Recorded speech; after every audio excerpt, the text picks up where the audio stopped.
Timeline, 5000 ans d'histoire, Richard Fremder. Ainsi donc, le triomphe du christianisme en Gaule a eu des impacts sociaux significatifs. Tout d'abord, cette religion a donc séduit les populations les plus pauvres, comme je le dis, c'est indiqué dans les sources, ce qui a permis une base large et diversifiée pour son expansion en Gaule.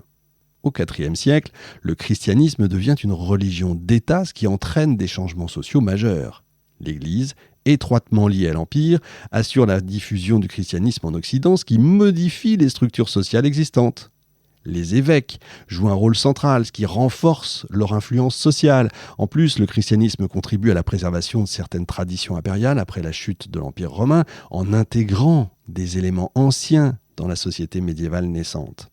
Le christianisme a également influencé les modes de vie et les pratiques culturelles en Gaule, entraînant une symbiose entre les traditions gauloises et romaines.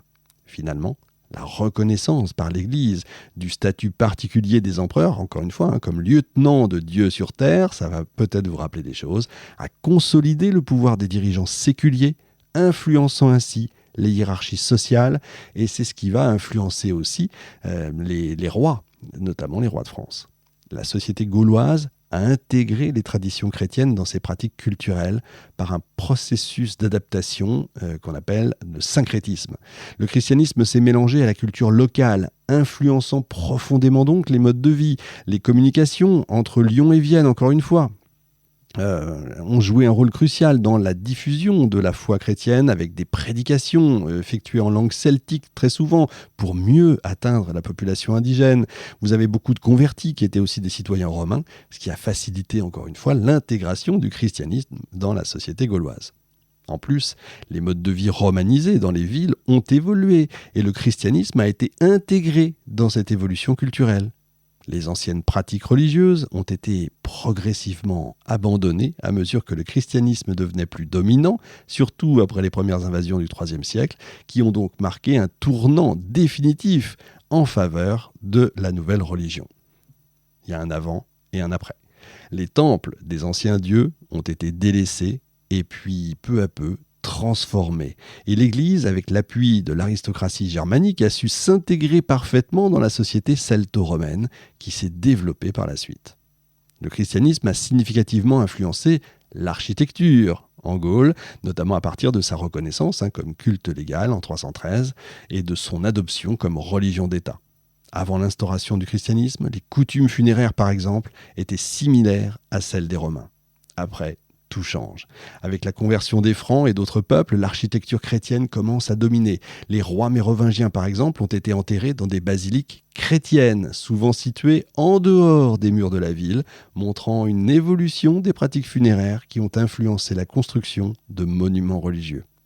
Cette période a vu l'émergence de nouvelles structures religieuses telles que les basiliques, qui ont remplacé les temples païens détruits ou carrément abandonnés.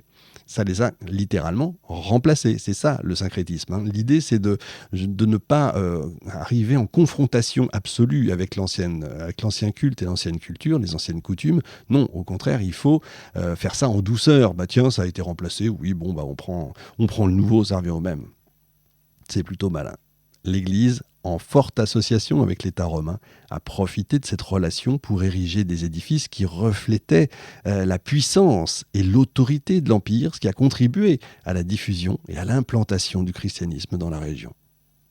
Ainsi, l'architecture funéraire et religieuse a été profondément marquée par l'expansion du christianisme, intégrant des éléments de la culture romaine et adaptant les nouvelles exigences religieuses et sociales de l'Empire chrétien.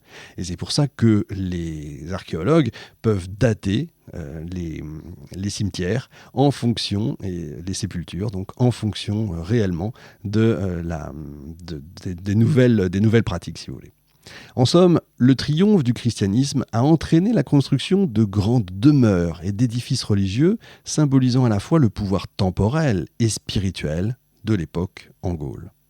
Et à mesure que le christianisme s'impose, notamment à partir du IVe siècle, encore une fois avec le soutien de l'Empire romain, les édifices religieux commencent à intégrer des éléments architecturaux romains.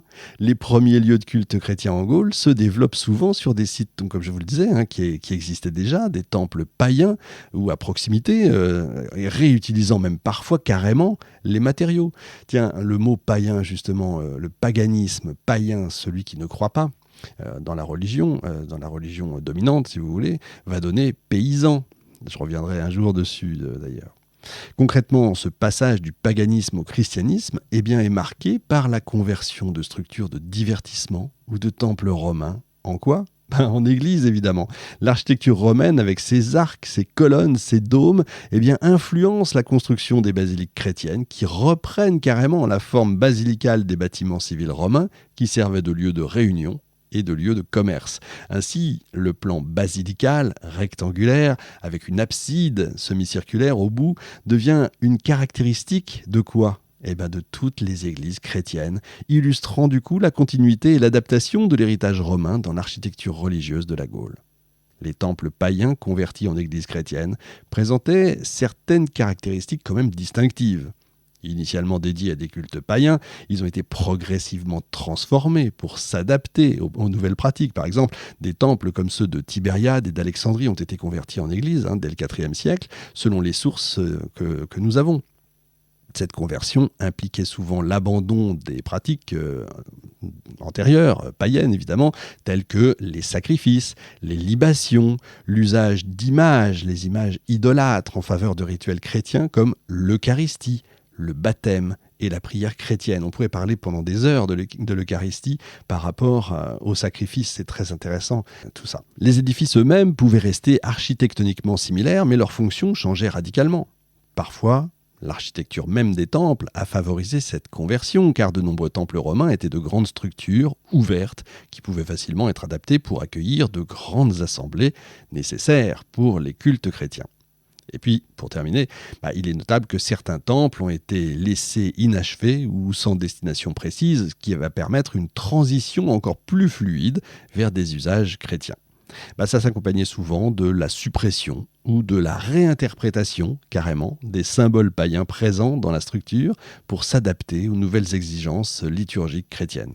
Et de fait, le christianisme a eu un impact significatif sur l'évolution urbaine en Gaule. Vous vous en doutez, d'abord, on vient de le voir, l'implantation du christianisme en tant que religion légale et donc ensuite comme religion d'État a donc entraîné la construction de nouveaux édifices. Ces nouvelles constructions ont transformé le paysage urbain des villes gauloises, marquant une transition d'une architecture réellement païenne à une architecture chrétienne.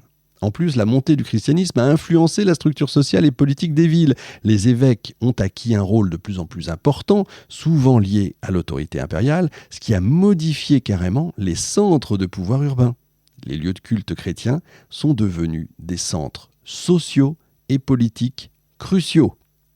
Enfin, le triomphe du christianisme a conduit à une transformation culturelle qui a influencé les pratiques urbaines, notamment à travers l'organisation de conciles et d'autres rassemblements religieux qui se tenaient dans les centres urbains, renforçant encore le rôle des villes comme centre de diffusion du christianisme en Gaule. Évidemment, n'allez pas croire que tout ça s'est fait facilement. Il y a eu des résistances à la conversion de temples. Par exemple, les conciles chrétiens, comme celui d'Orléans II en 533, ont stipulé des mesures contre ceux qui revenaient au culte des idoles après avoir reçu le baptême. Le synode de Nantes rendait même obligatoire la destruction carrément des temples païens. Ça montre en fait qu'il y avait des efforts significatifs pour éradiquer les anciens cultes, ce qui implique une certaine résistance à ces conversions forcées. Vous savez, souvent, quand on a des textes qui nous disent il existe ci, il existe ça.